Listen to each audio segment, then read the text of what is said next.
Shalom friends, एक बार फिर से आप सबका स्वागत है। मैं आपके लिए लाई हूँ 1 ईयर बाइबल रीडिंग कैलेंडर। अगर आपका कोई बाइबल रीडिंग रूटीन नहीं है और आप कभी भी अपनी पूरी बाइबल कंप्लीट नहीं कर पाए हैं, तो ये वीडियो आपके लिए है। इसमें ओल्ड टेस्टमेंट और न्यू टेस्टमेंट के सभी चैप्टर्स को डे वाइज ऑर्गेनाइज किया गया है। डे 1 से लेकर डे 365 तक के सभी चैप्टर्स आपको यहाँ मिलेंगे। डे 365 पर आप अपनी पूरी बाइबल कंप्लीट कर पाएंगे, तो आप इसके द्वारा आशीषित हों। और अगर आपको ये वीडियो पसंद आती है तो आप अपने फैमिली और फ्रेंड्स से शेयर करें, और अगर आप चाहें तो आप सब्सक्राइब, लाइक और कमेंट भी करें और बेल आइकन को प्रेस करके नोटिफिकेशन ऑन करना ना भूलें। So praise the Lord, shalom to everyone. Let's get started. Day 88, chapter number 23, यहोशू का उपदेश।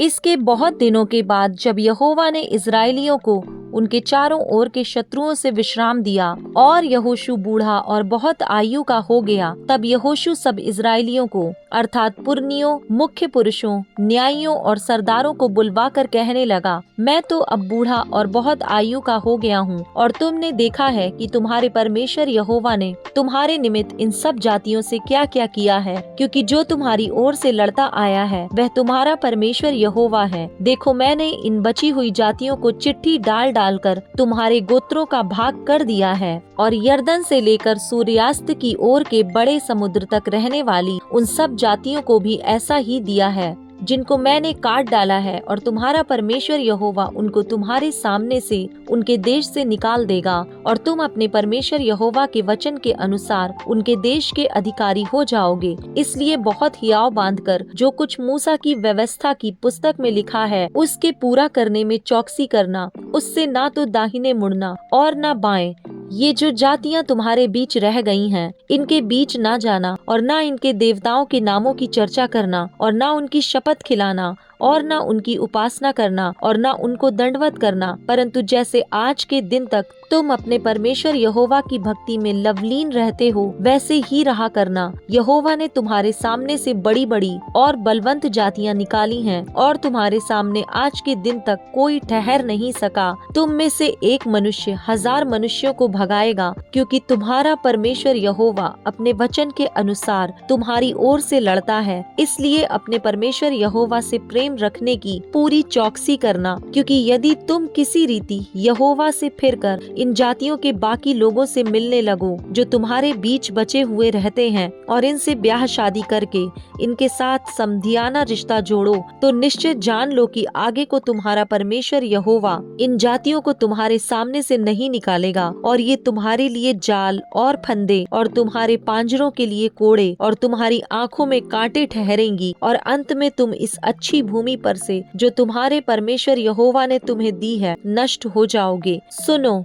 मैं तो अब सब संसारियों की गति पर जाने वाला हूँ, और तुम सब अपने अपने हृदय और मन में जानते हो कि जितनी भलाई की बातें हमारे परमेश्वर यहोवा ने हमारे विषय में कही, उनमें से एक भी बिना पूरी हुए नहीं रही। तो जैसे तुम्हारे परमेश्वर यहोवा की कही हुई सब भलाई की बातें तुम पर घटी हैं, वैसे ही यहोवा विपत्ति की सब बातें भी तुम पर लाएगा, और तुमको इस अच्छी भूमि के ऊपर से जिसे तुम्हारे परमेश्वर यहोवा ने तुम्हें दिया है नष्ट कर डालेगा। जब तुम उस वाचा का जिसे तुम्हारे परमेश्वर यहोवा ने तुमको आज्ञा देकर अपने साथ बंधाया है उल्लंघन करके पराये देवताओं की उपासना और उनको दंडवत करने लगो, तब यहोवा का कोप तुम पर भड़केगा, और तुम इस अच्छे देश में से जिसे उसने तुमको दिया है शीघ्र नष्ट हो जाओगे।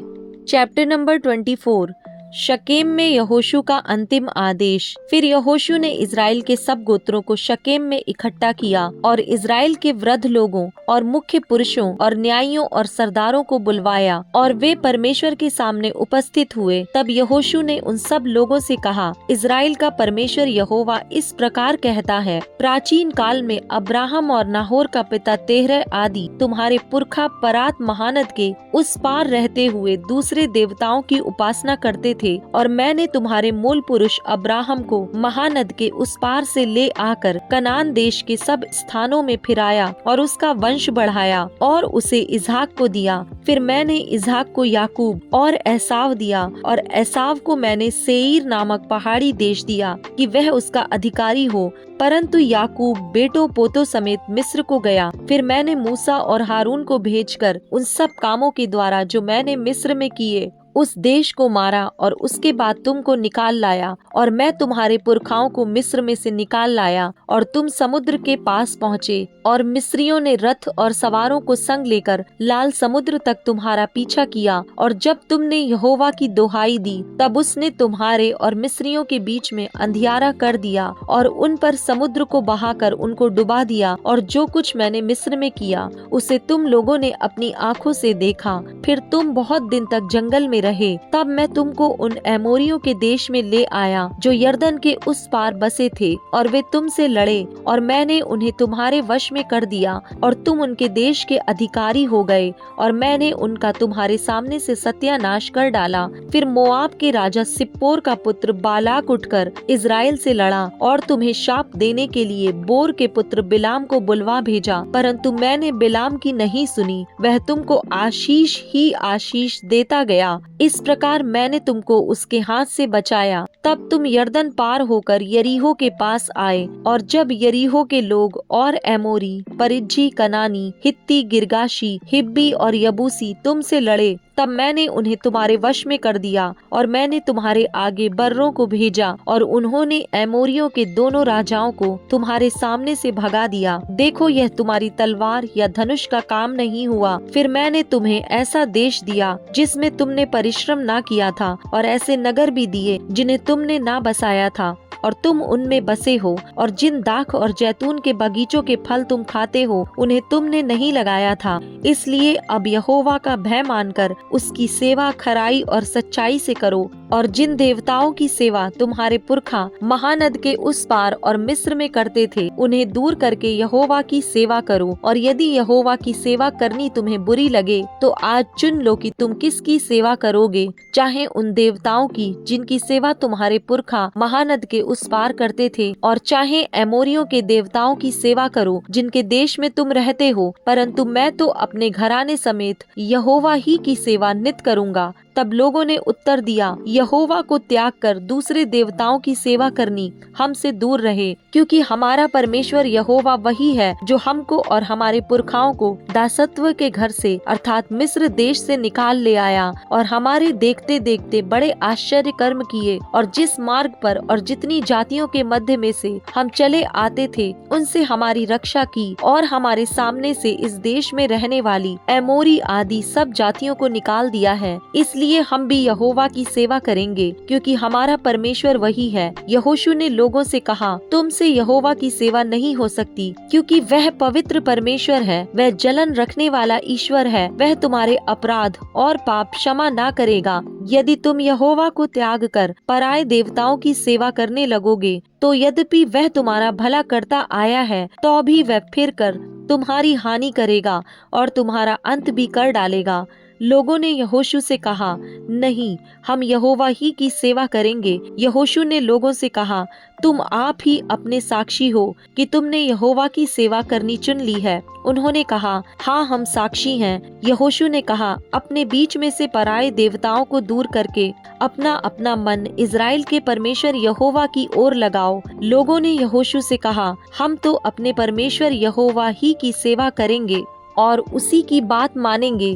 तब यहोशू ने उसी दिन उन लोगों से वाचा बंधाई और शकेम में उनके लिए विधि और नियम ठहराए। यह सारा वृत्तांत यहोशू ने परमेश्वर की व्यवस्था की पुस्तक में लिख दिया और एक बड़ा पत्थर चुनकर वहां उस बांज वृक्ष के तले खड़ा किया जो यहोवा के पवित्र स्थान में था। तब यहोशू ने सब लोगों से कहा, सुनो, यह पत्थर हम लोगों का साक्षी रहेगा, क्योंकि जितने वचन यहोवा ने हमसे कहे हैं उन्हें इसने सुना है, इसलिए यह तुम्हारा साक्षी रहेगा।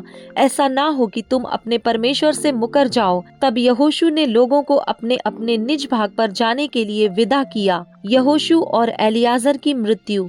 इन बातों के बाद यहोवा का दास नून का पुत्र यहोशू 110 वर्ष का होकर मर गया और उसको तिनमत सेरह में, जो एप्रैम के पहाड़ी देश में गाश नामक पहाड़ के उत्तर में है, उसी के भाग में मिट्टी दी गई। यहोशू के जीवन भर और जो वृद्ध लोग यहोशू के मरने के बाद जीवित रहे और जानते थे कि यहोवा ने इज़राइल के लिए कैसे कैसे काम किए थे, उनके भी जीवन भर इज़राइली यहोवा ही की सेवा करते रहे। फिर यूसुफ की हड्डियां, जिन्हें इज़राइली मिस्र से ले आए थे, वे शकेम की भूमि के उस भाग में गाड़ी गईं, जिसे याकूब ने शकेम के पिता हमोर के पुत्रों से 100 चांदी के सिक्कों में मोल लिया था। इसलिए वह यूसुफ की संतान का निज भाग हो गया।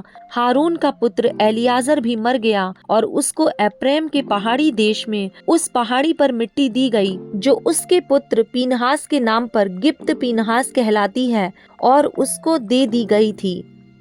Look chapter number 6 verse number 27 to 49।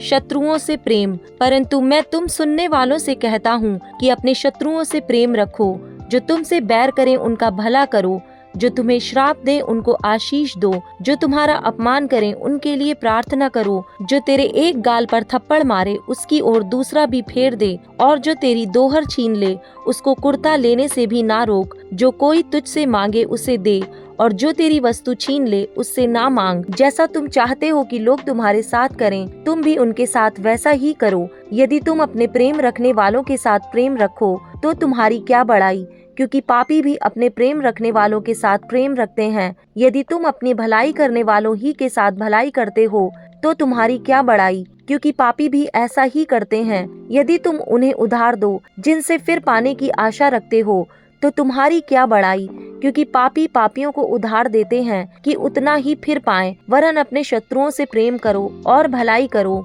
और फिर पाने की आशा न रखकर उधार दो, और तुम्हारे लिए बड़ा फल होगा और तुम परम प्रधान के संतान ठहरोगे, क्योंकि वह उन पर जो धन्यवाद नहीं करते और बुरों पर भी कृपालु है। जैसा तुम्हारा पिता दयावंत है वैसे ही तुम भी दयावंत बनो। दोष ना लगाओ, दोष मत लगाओ तो तुम पर भी दोष नहीं लगाया जाएगा। दोषी ना ठहराओ तो तुम भी दोषी नहीं ठहराए जाओगे। क्षमा करो तो तुम्हें भी क्षमा किया जाएगा, दिया करो तो तुम्हें भी दिया जाएगा।